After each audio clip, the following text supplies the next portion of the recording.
하나님께서 모세와 아론에게 말씀하셨다. 누구든지 살갗에 부스럼이나 뾰루지나 얼룩이 생겨서 그 살갗이 악성 피부병에 감염된 것 같거든 사람들은 그를 제사장 아론에게나 그의 아들 가운데 어느 제사장에게 데려가야 한다. 그러면 제사장은 그의 살갗에 감염된 병을 살펴보아야 한다.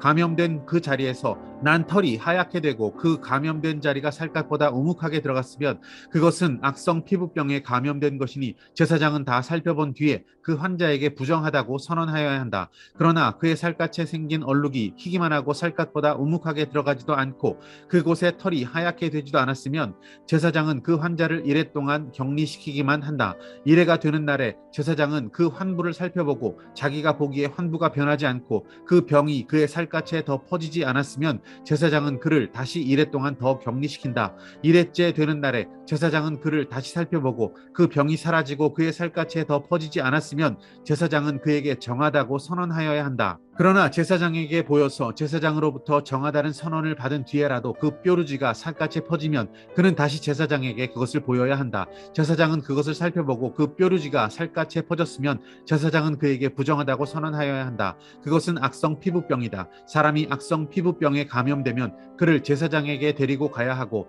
제사장은 그를 살펴보아야 한다. 그의 살갗에 흰 부스럼이 생기고 거기에 난 털이 하얗게 되고 부스럼에 생살이 생겼으면 그의 살갗에 생긴 것은 이미 만성이 된 악성 피부병이다. 제사장은 그에게 부정하다고 선언하여야 한다. 그가 이미 부정하게 되었으므로 제사장은 그를 격리시킬 필요가 없다. 그리고 제사장이 보기에 살갗에 생긴 악성 피부병이 그 환자의 살갗을 모두 덮어서 머리에서부터 발끝까지 퍼졌으면 제사장은 그를 다시 살펴보아야 한다. 그 악성 피부병이 그의 몸 전체를 덮었으면 제사장은 그 감염된 사람에게 정하다고 선언하여야 한다. 그의 살갗 전체가 다 하얗게 되었으므로 그는 정하다. 아무 날이든 그에게 생살이 솟아오르면 그는 부정하게 된다. 그러면 제사장은 그 생살을 살펴 확인한 뒤에 그에게 부정하다고 선언하여야 한다. 생살은 부정하다. 그것은 악성 피부병이기 때문이다. 그러나 그 생살이 다시 변하여 하얗게 되면 그는 제사장에게 가야 한다. 제사장이 그를 살펴보고 그 감염된 곳이 하얗게 되었으면 그 환자에게 정하다고 선언하여야 한다. 그는 정한 사람이다. 할렐루야, 아름다운 새날입니다.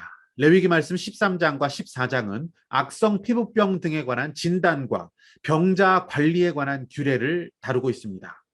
악성 피부병의 조짐이 보이는 사람은 그 환부를 제사장에게 보여야 했습니다. 그 증세를 진찰해보고 악성 피부병에 걸린 자로 확정이 되면 그 사람은 완전히 나을 때까지 진영 바깥으로 격리되었습니다. 피에 염증과 독이 쌓이고 그것이 피부로 드러나 살갗에 퍼지게 되면 온 몸이 썩어 들어가게 됩니다. 이 병은 세균 감염에 의한 것으로 한정시켜서 생각해 볼 수도 있겠지만 성경 말씀은 이 병을 영적인 것으로 수차례에 걸쳐서 묘사하기도 했습니다. 모세의 누나 미리암이 모세를 비방하고 대항했을 때 하나님의 징계로 그의 피부가 눈과 같이 되는 병에 걸렸습니다. 선지자 엘리사의 사환인 게하시가 받지 말아야 할 것을 받았을 때에도 마찬가지였습니다. 그리고 우시야 왕이라는 사람이 제사장의 자리를 넘보고 불순종했을 때에도 온몸에 피부병이 퍼지게 되었습니다. 그렇게 그들이 피부병에 걸리게 된 것은 모두 다 교만이라고 하는 죄와 관련이 있어 보입니다. 하나님께서는 우리의 교만을 꺾으시기 위해 우리를 진영 밖으로 몰아가시기도 합니다. 겸손히 치료자 대신 우리 주님만을 의지하는 삶으로 돌이키게 하십니다.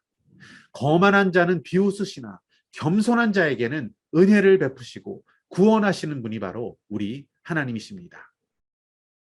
아람 왕의 군대 사령관 나아만이라고 하는 장군이 원인 모를 이유로 피부병에 걸렸을 때 그는 선지자 엘리사를 찾아가게 됩니다.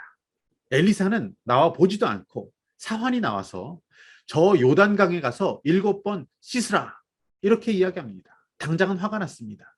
하지만 나아만은 겸손히 자존심을 다 내려놓고 요단강에 가서 7번 씻었을 때 그의 피부가 어린 아이처럼 깨끗해지는 기적을 경험할 수 있었습니다. 우리의 교만을 내려놓고 겸손히 하나님 앞에 나아가는 자에게 치유와 회복을 베푸시는 전능하신 우리 하나님이심을 믿습니다. 오늘 붙드신 하나님의 말씀과 믿음의 결단은 무엇입니까?